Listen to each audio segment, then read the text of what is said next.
आज हम लोग शीत ऋतु के बारे में जानेंगे। इसके पहले के वीडियो में मैंने शीत ऋतु के संबंध में बहुत बातों को बताया था। आज कुछ मुख्य बिंदुओं को हम समझने का प्रयास करेंगे। भारत में शीत ऋतु का आगमन मध्य नवंबर से फरवरी तक रहता है।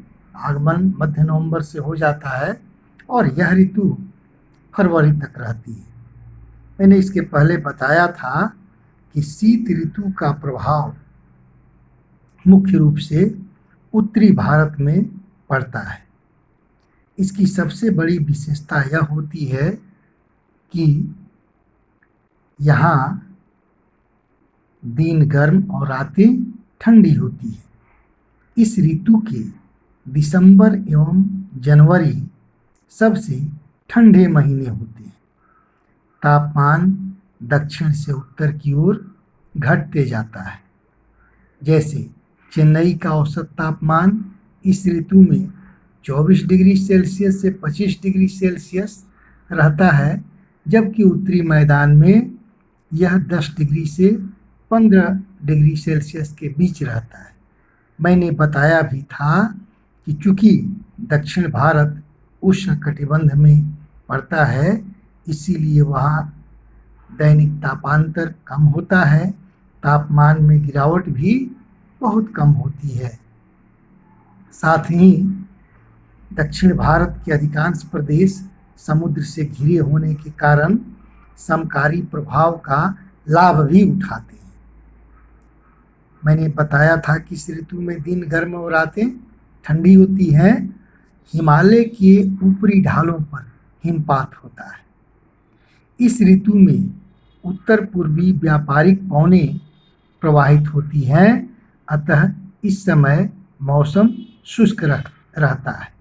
ध्यान दीजिएगा, उत्तर पूर्वी व्यापारिक पवनें चूँकि स्थल से होकर आती हैं, इसीलिए इसमें जल वाष्प की मात्रा नहीं होती, अतः यह मौसम अमूमन शुष्क रहता है। लेकिन शीत ऋतु में उत्तरी मैदानों में पश्चिमी तथा उत्तरी क्षेत्र से चक्रवाती विक्षोभ आते हैं, जिसके कारण उत्तरी मैदानों में हल्की वर्षा होती है तथा पर्वतों पर हिमपात होता है।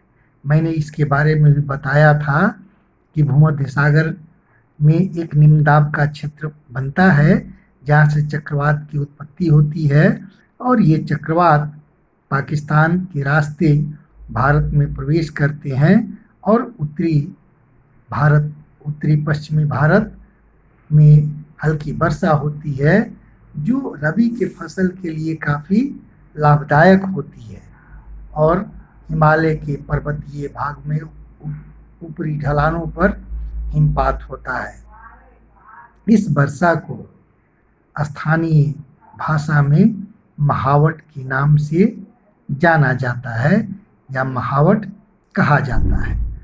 तो शीत ऋतु की ये प्रमुख विशेषताएं थी, जिसको आज हम लोगों ने जाना।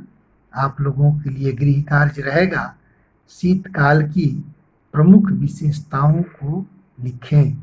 शीतकाल की प्रमुख विशेषताओं को लिखें।